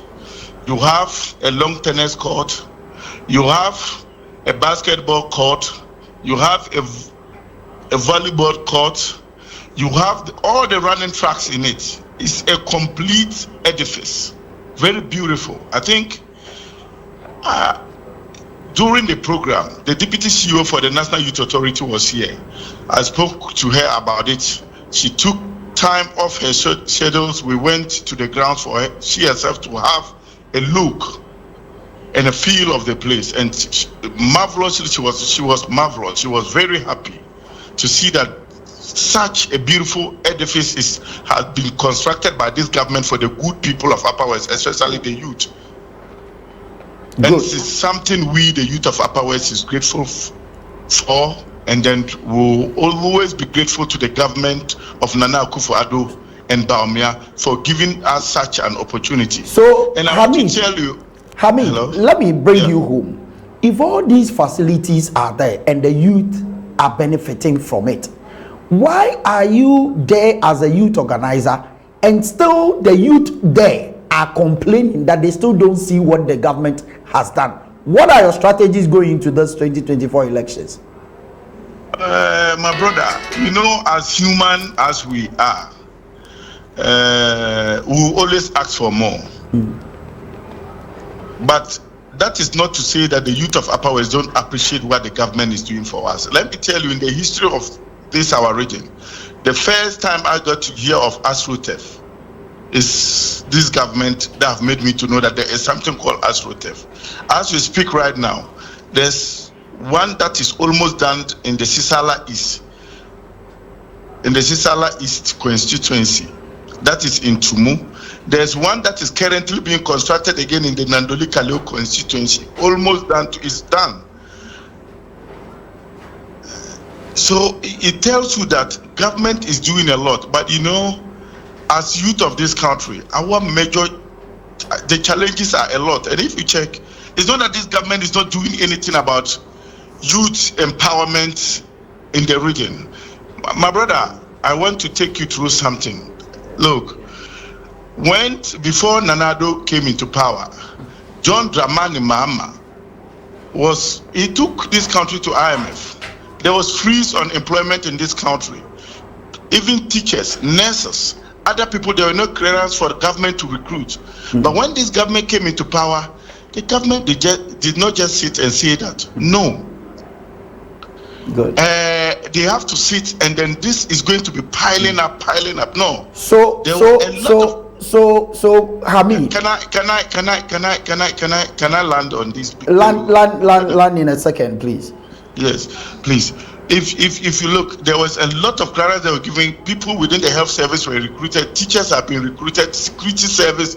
And for this region, they have had, I would say, emphatically, this region have had a larger share when it comes to recruitment. So security another issue, and we are very grateful to the government. We are under the able leadership of the former Minister of Interior and Mbuzeri have been able to do a lot for this region, and we are very grateful. Hamid, you see, all these things you are talking about has happened in the region. Hamid, your final words. Ghanaians will not forgive you if you don't work assiduously to ensure Bawumia wins election in the Upper West. And again, your MPs who are also soliciting for vote. So we have the numbers to continue the good work we're doing as a political party. What is your last word for the youth of Upper West? Before I will go to that question, I wanted to touch on the youth empowerment in the region. I am telling you, Kwesi Agyapong, that is the Chief Executive Director for the National Youth Employment, is doing job in this country. Today, as I'm speaking with you, I was in the office of the regional director of YE. He was just telling me, as we are talking right now, lands have been released from the constituencies, from districts, for youth in agriculture.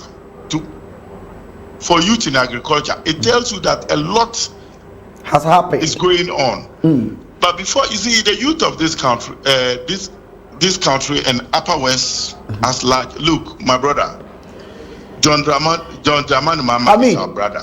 We will find time and come to the Upper West.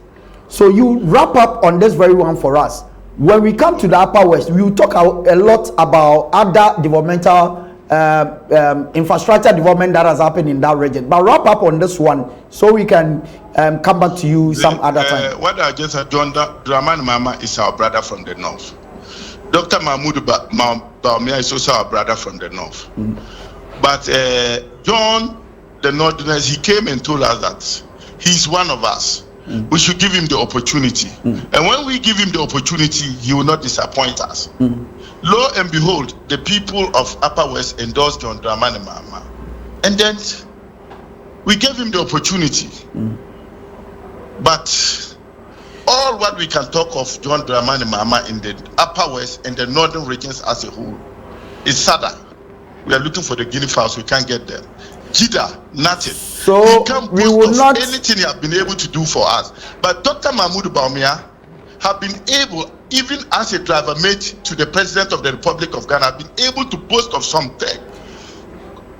And policies and developmental projects that have been able to give to the good people of the North and the country as a whole. As I'm telling you, my brother, right now, if you go to Wali Wali, as we are speaking Thank you right very now, much. Thank you very much, Hamid. We appreciate your time you've made for this particular show. We will come back to the Upper West and talk more about developmental agenda as far as that region is concerned. It's here for Yane Mustafa Hamid and Edin Komo from Upper West region, regional youth organizer. Hamid Muhammad, Yenu Abema Hamid Muhammad and Yaneno Edin Komo. Yeba koyechi na nkoma yene Adenta Municipal Chief Executive eduye about Adenta still on constituency watch no yato aso efiho yeba sisia. You are most welcome back to the T agenda, the elephant agenda. Mini aba Renel na ya bodua na Adenta na wo yene MC Edin Komo o kire baby asa infrastructure development ni nyina any other enyoma yaye ususu say municipal assemblies no ekwambe nso no monfa, and are they doing enough to propagate the good in your MPP aye? Okay, first and foremost, I think Adenta the new MC you can see he's very vibrant, he's trying to get everybody on board. And see, for that matter no, you can be rest assured that going forward no, Obema you can say all these facilities astroturf who are doing an on Mamomone Botema sports stadium. Obe make sure say we take advantage of it. Not resources are ibenya every mono ye are maintaining, for example, the astroturf it needs maintenance. So I say a lasting long night amafo to me the year jumacha. It means that they so when you come. But no, or you'll be an enabler. I know, say, going forward, what he's going to do is that when people come and you can't say, one the year, kakra can on beji or man for no, or make sure somebody better her, maintaining a ho. Now, and no so no, ways and means, as a communities, beer or van, Nenyama, and assemblies, or a PA system. And see, a Nyama assembling to me in collaboration with the government and our MPPIN. Or meet me at the Abohu de Ro Ama electoral area by electoral area. Omuna Omehu and Yumapa assembly no aid their complementing government efforts, if you ask me. And I think going forward, all other MCs or district assemblies should emulate this. Make sure, say, if they have PA system or means of communicating to their constituency people, Omobeye na enyema it's peculiar to that assembly. Ebase bi astrotef na any other facilities ometimi put in place ebema constituency no wahen han mo no ombebo hudero ama constituency no say bibi say po ewo ho na ewo ho ma me ne wo because ye ne constituency na den ewo yeah Bono ohwe wo PC parliamentary candidate Akosua Menu oni MC nkita hodie as far as communicating all these good projects are MPP aye ewa denta nama yetimi abedi seat na ehwe ye 2020 na ohwe asan na omomfa no me da se de di kan me fa konya isu na me ma eye honorable Ebenezer Dokutiri nkwa mampani boni din se omedi MC mse minyenya akonya ni ndin kita ho ye nti let's use this medium elephant agenda honorable yema Tinkwa nemum adwuma ene ye de aso na me mu gidie because me no wa ye adwuma minimum your capabilities and your abilities nti no me wo gidie se adwuma de assurance ano be ye wa ya ma na so ani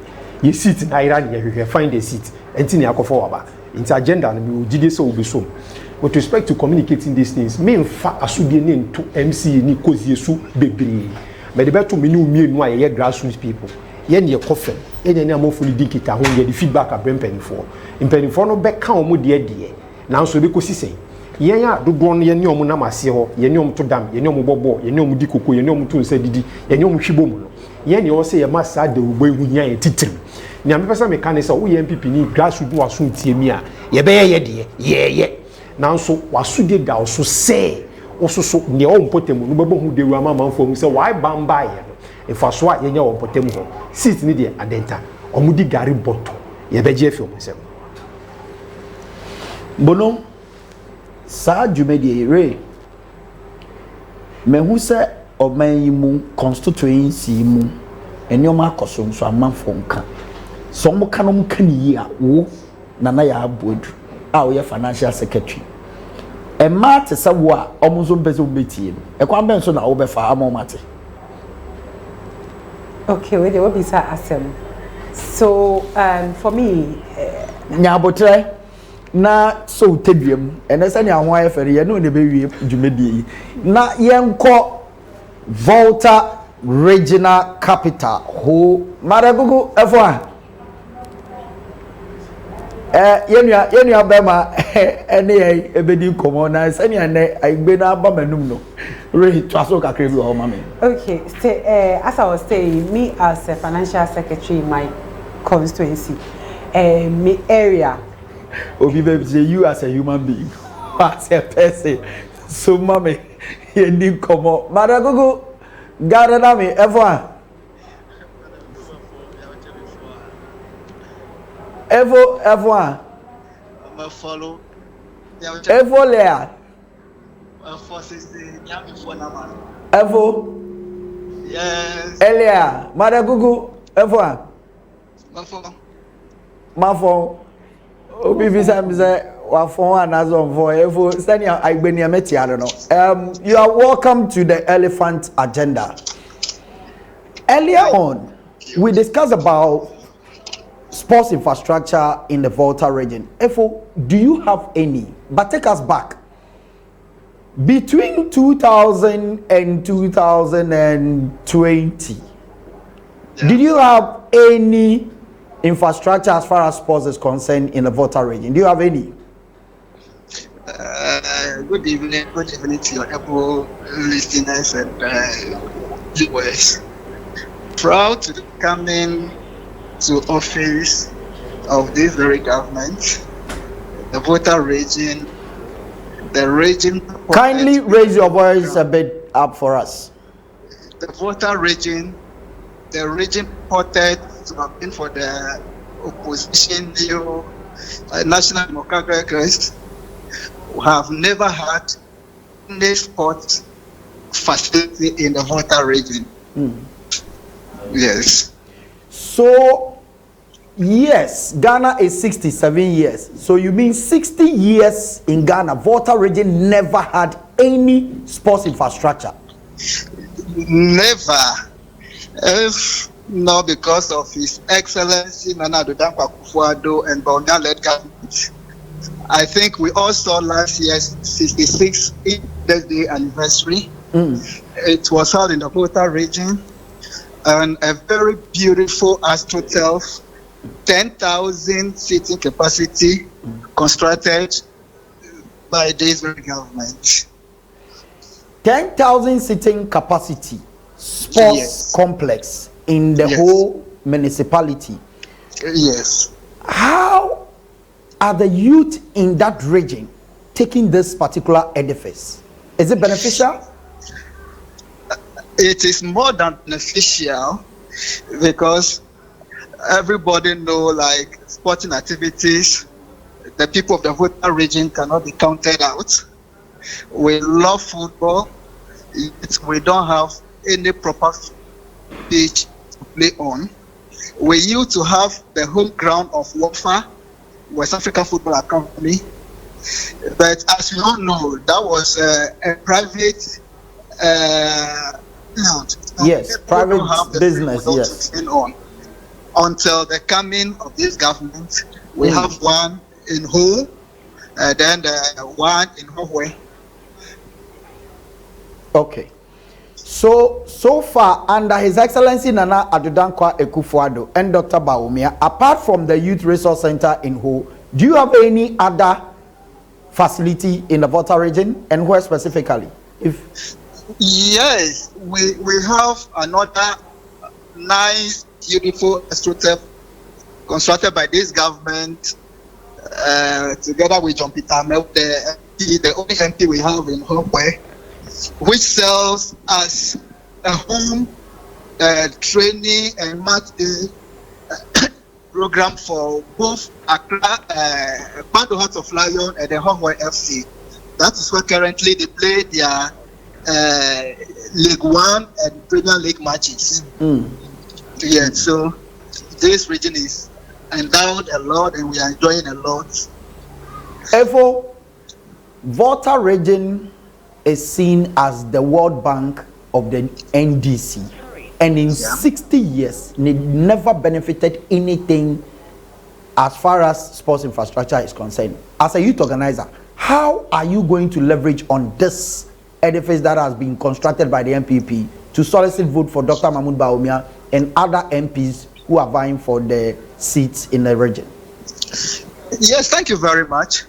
I think I am privileged to be able to lead a very vibrant youth in the region.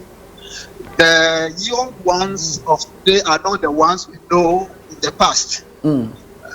People are descending, and I can tell you on authority, they are seeing the difference. They've had enough of education, and I can tell you, they know this one, it is not found in the green book. It is there for them to see freely. So for us, we are not relaxing. We are leveraging and taking advantage of every single facility we have in the region. And come December or November, December this year, the whole people of the Volta region, especially the youth, are going to show the world and Ghanaians what the MPP meant to them. Thank you very much, my brother from the Volta region, for that in-depth exposure that you've taken us through as far as sports infrastructure is concerned. We will come to you some other time. We are grateful. My pleasure. Nanaya, and common idea, Manaya say, near you, TV, so social media, and Penny Empire, from Wampa. And that's so from ho, and so MPP for Monka one. Ghana for Bumu. Nanaya, Adenta di, me bisao, say, Oshe MC, Ninyoma, Oya, Oni MP, Ebetimi Akoye, a one and out Bono, Eben Bono, Etibiendi, Uncomono, Ewi, MC, any PC, Jumedia Omudino, Ebekoye. Ebekoye, chess, Oshe Akosia Menu, for example. 50 timer, yet to abayi, as parliamentary candidate for Adenta constituency. Now within a short period of time, 16 electoral areas, Oshe health screening our organizing for every electoral area, any day, the depth of the health screen, the comprehensive nature, the all-encompassing nature. Yes, you have check you o vitals near call. You check your vitals, organize it on the spot blood tests, amount medicine, provide medication for the condition you're going, and provide counselors, dietitians, or meaning for Kasaya. It was practically like going to see a specialist, a unique, a BC that. Right. And Adenta people appreciate that. It will say she's bringing something different to the game. School for be all the public schools in Adenta. Yeah, mom, over 10,000 books, 10,000 pencils, 10,000 pens. Teaching and learning material. I will provide it for the schools from her resources, her own initiative, and you'll be in a piano. And on people with disability, she has had a meeting with them within the constituency of association. No matter what to say, no matter needs. I started a provision for those needs. Provided walking canes, white canes are blind people. Provided crutches, provided wheelchair. The woman is poised for action. Me, media and politics, we have never had a candidate who is so prepared and ready for battle like she's doing. And she seems to understand the game, the nitty-gritties, any groups in Kasa, and from afar, from a distance, and from close, it will take an act of God for us not to be in the seat. Now, fortunately for us, you are saying a new municipal chief executive. Oh yeah. Like said, the politicians. That's the beautiful thing about Ibe. Whatever you say about Ibe, on any day, you see a man seminar, no, your municipal chief executive. Now, suppose we need seat now, because that's the metal of the man. Why over the years, the way he has strategically done his politics in Adenta, all the way to the regional and national now, the man is poised for action. It's only brain power. Any expertise or the bo akusia chidom na akusia nyuma wa start here ni menu mienu enthusiasm ya no djuma ye pese ye di ni ewuwu mu fiefie no mayor we can break the 8 and take our seat back. Possible. We can break the 8 and take the seat back. Now, Oka Akosia menu asem na me kai na me hu say ya onso wafa e madwumedie bi esi wanim a wudi. Can want some kakra as I yija okwan ma wako. Mati me yo we de medal asesom me akonya na say me wo NGO be Gatsi Women Foundation. Na ye NGO, what we do is that we empower women. On say pembebrebe no ma eye nkofobia we are very special. Na enye obia so na enye akonya say bi omo be ko school. Ana se ombetimi ehu de omo pese omo ye eba se bia nsa no adwuma. Eti Gatsi Women Foundation ya first ye ho say mabnu impuntu, especially the girl child no ya first ye ho say we will help them obu okra or SHS and also bia JHS but on share the career focus ye bemu e guide no, we mentor them and na ye wo counselors I do when they are having probably this identity crisis, they are having issues, we come in to help them. And see, yes, we say a few way 8 March International Women's Day. And the Gatsi Women Foundation, first year we say we want to crown the month, which is the International Women's Day, with a conference specifically on the 28th of March, 1 p.m. Legon. The INS say ye din krofo omu dimu both in the corporate sector and political sector.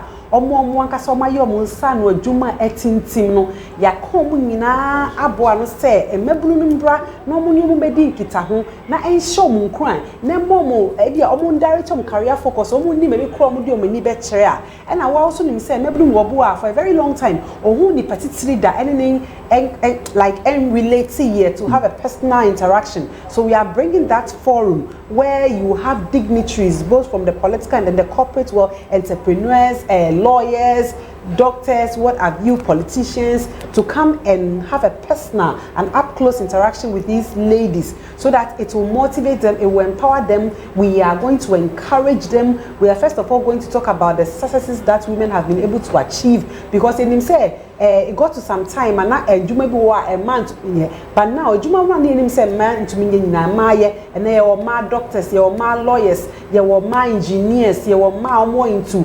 IT. We are trying to bridge that gap and also motivate others. Enti me catch your baby no bia, especially if you're a girl child, and on the 28th of March 1 p.m. you don't have anything doing. Even if you have, kindly squeeze some time and find your way to Legon Isa, inside Legon campus to be precise, where you have the likes of Honorable Nada Jinapo, I mean Mrs. Jinapo, who is the legal head was SNIT. There were Madam Akosua Menu, who is the deputy CEO for NYA. There were people like Honorable Sarah Adwa Safo, who is a member of parliament for Domin Kwabenya.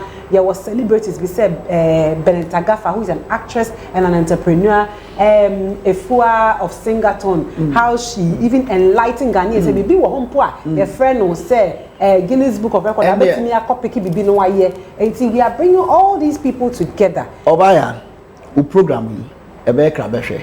Me yire kra bebi. Me yire bebi. Esan se wo hwe se ni adi man ho nkoma ye beda obaya nana ya boedu ase papa ene dwumedia one yen edi.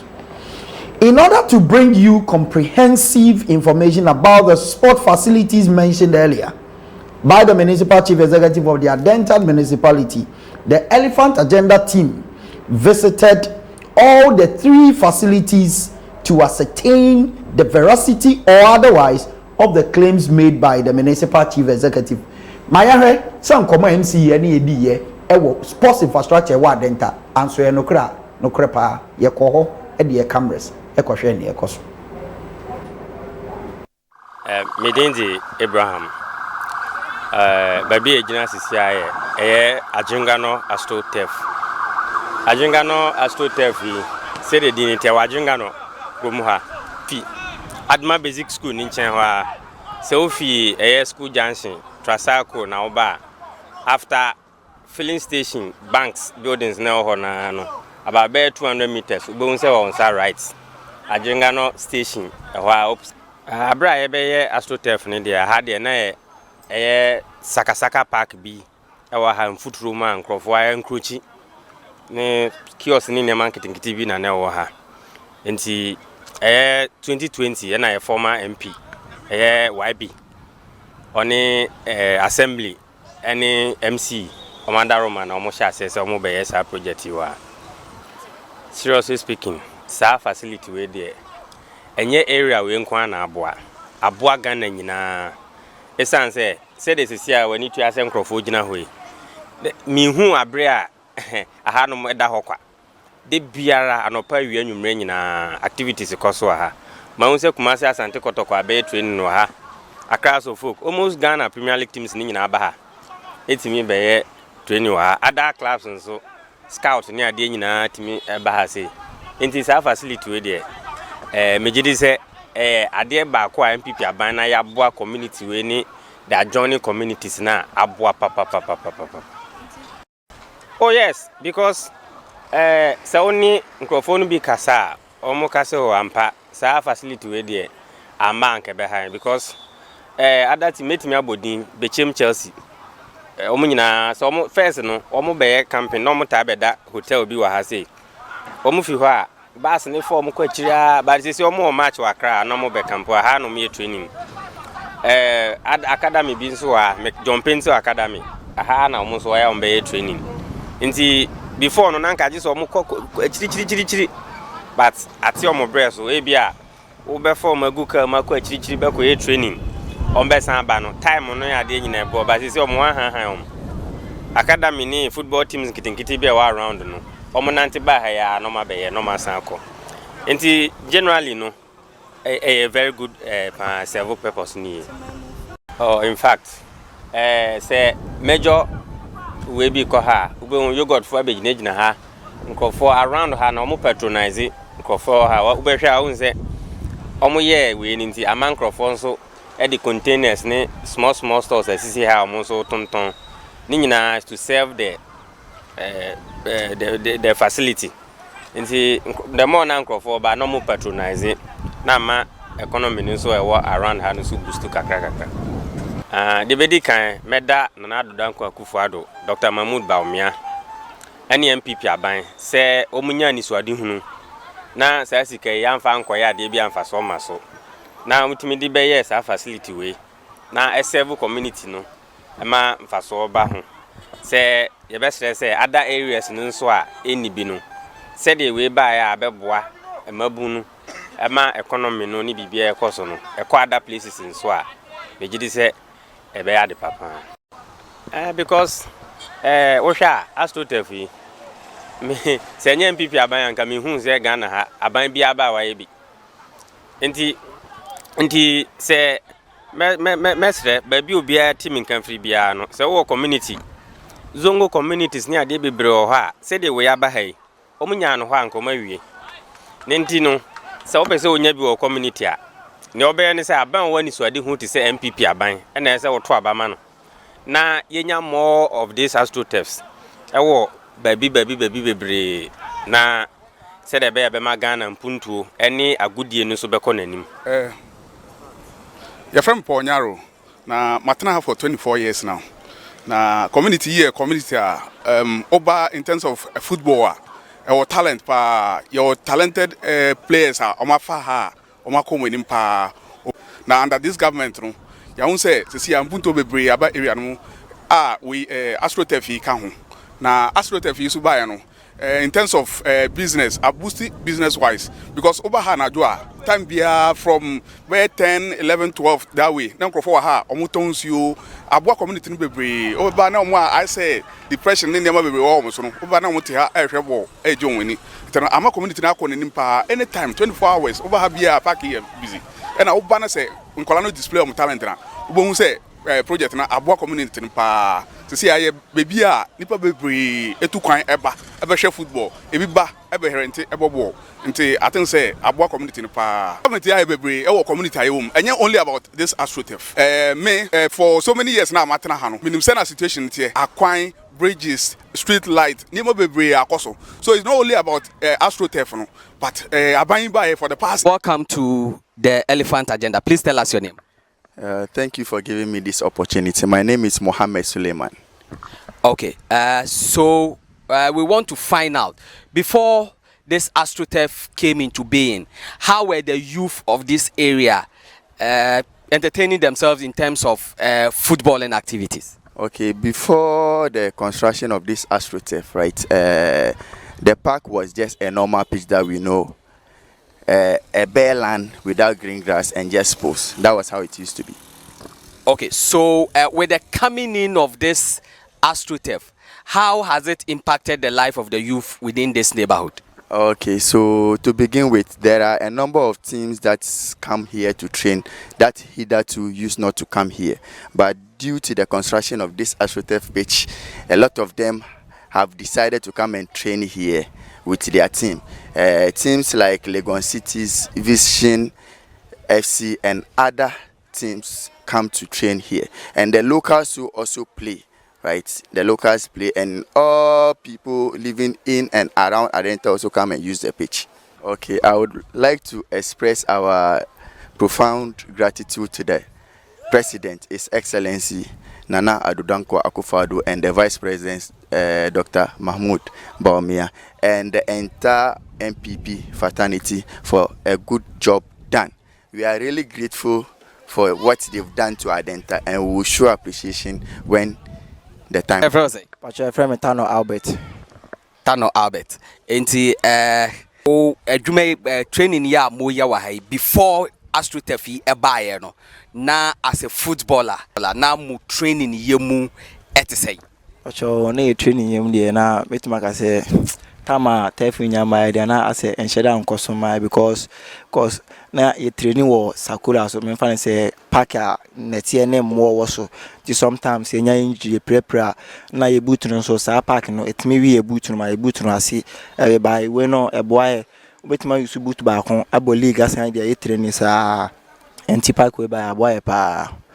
Okay, enti in terms of exposure say bia u training wo park we so na o kwa akobo match before a park we buy no na u training wo Sakura Park no so na o kokushia more improved match park say bia AstroTurf so na mo performance no etesey ona performance in the poor obi betima hu say as other team no e wo manim senior because of park no omo used to it na yeso yenye used to it nti difficulties kakra was kakra okay enti sesi ya manya astroturf emwa ben na park ya yegina so yi e de aboa mo as a team any wo individually as a player. Okay, me individually aboa me pa because me boot me use boot back on me the both season na sign the ball sign the training by time I was Sakura Park no so there na I so I just say me use boot be 2 and 3 bi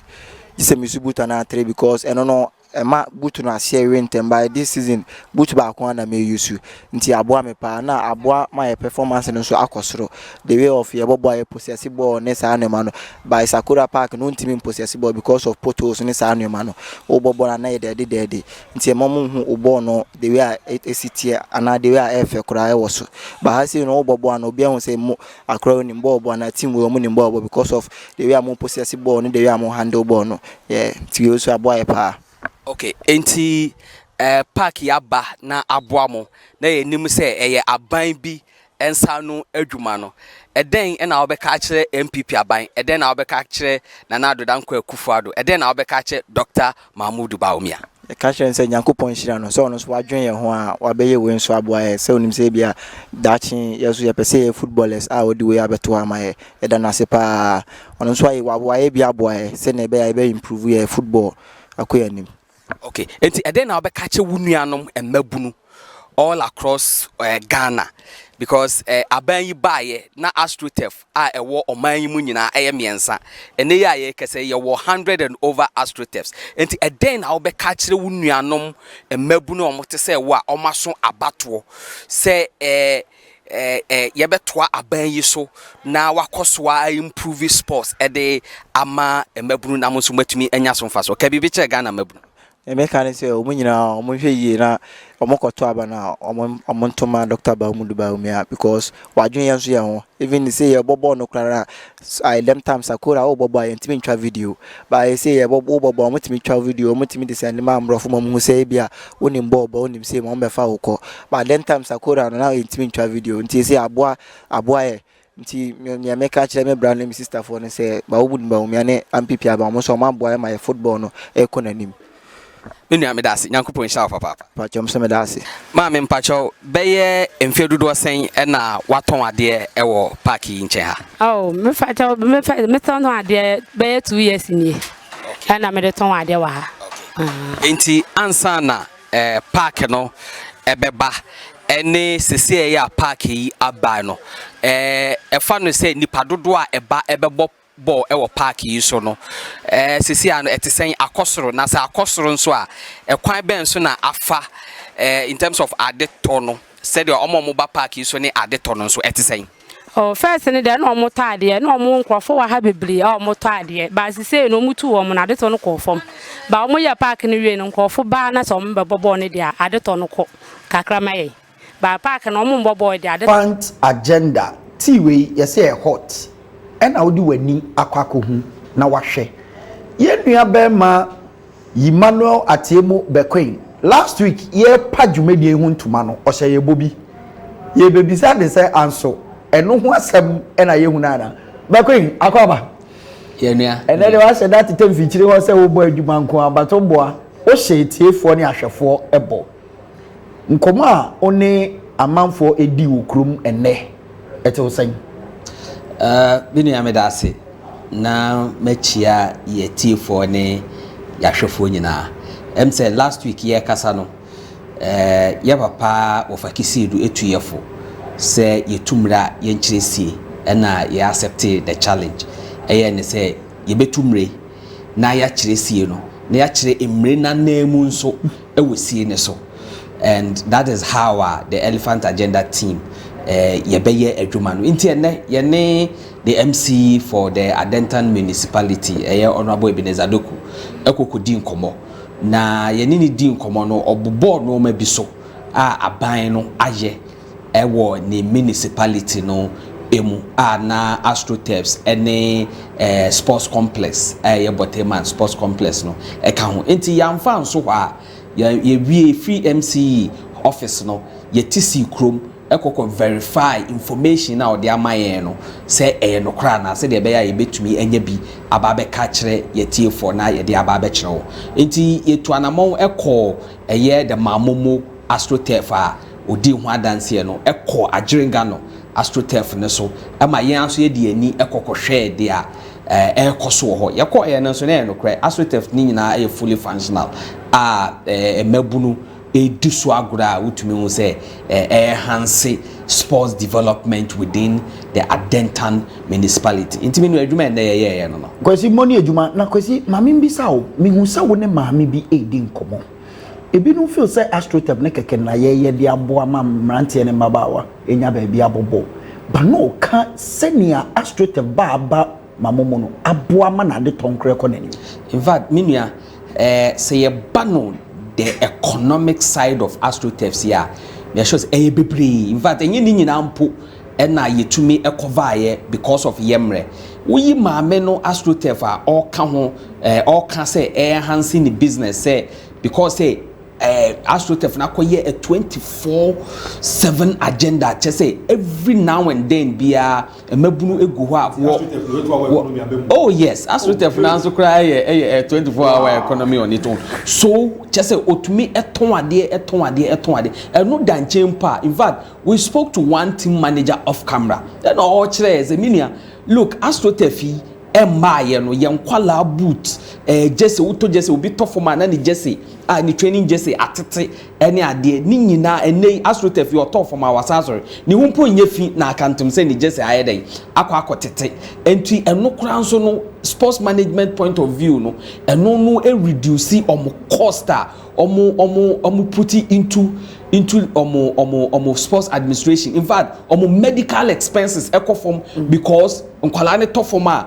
mpra ti se de ankomo tofom wo Sakura Parks ne so a pra ene ade balls a bo no kra no the wear and tear of balls no kra because they AstroTurf ni ntino ball ba ko betumi do ma travel a very long distance as compared to sankomo ball no Sakura Parks so a ball no ba ko pe na ball ni hu nyina ede there is a whole economy surrounding this AstroTurf here ye ka ho asem ya emrenti no yentumi amfa ni nyina ambrete for but trust me in fact it is impacting lives ankasa senia ya share mo bono the elephant agenda the hot tea benum shesheshe na bono o final words just opposing that to Ghana for na yehu ye bottom e dey na wo kan fa hu anyway futuo itwato bio ade ba ko na pesa Ghana for twa na Jesus so aban service ye nyedu ya kwa kofa sports infrastructure ye daba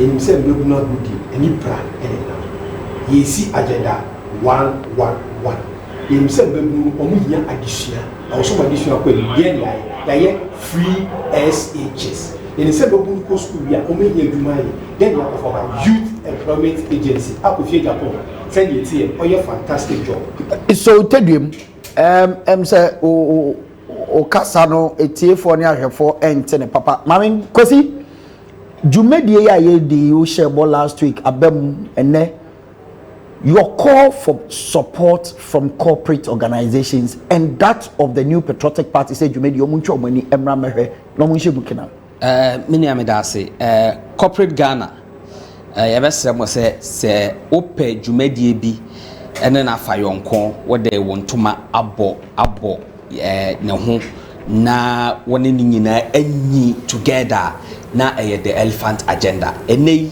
ya hyase na ya hyase mpo enie enti no adwuma bia wo ye a wo pe program bi e de ho abo na wanya mileage na wanya eyeballs glued to also wo product wo pese wo ma amanfo etinka na the elephant agenda and the MPP fraternity wa wo do osono amando ko ni bia no this is a program changing the narrative of the elephant family in the country and beyond enti no bia wo bia wo tie nka bia no wo kakra bia wo de ba be so jumedi yasen a you are assured of results so we call on the corporate Ghana, the elephant fraternity, whatever you have, our doors are open for sponsorship and any kind of support you can offer this elephant agenda. Good evening to very good Ghanaians who have listened to us and watched us close and far. And then you know, me know any day. You're from Stephen Kwesi Aqua. Now what you said there, you're share social media. You the elephant agenda, WhatsApp, Facebook, X, and then you can come in and you Eri aseda eni kabia ebema ye production team Fati nyame inshallah ya bra penny Mr. Nat nyame inshallah ya cameraman ne omobo aye madwumedie no ekọ nanim nyame inshallah omopayi executive producer Mr. Kofi Nyantechi Kufuor over salute sa yedama say that's ene ye be say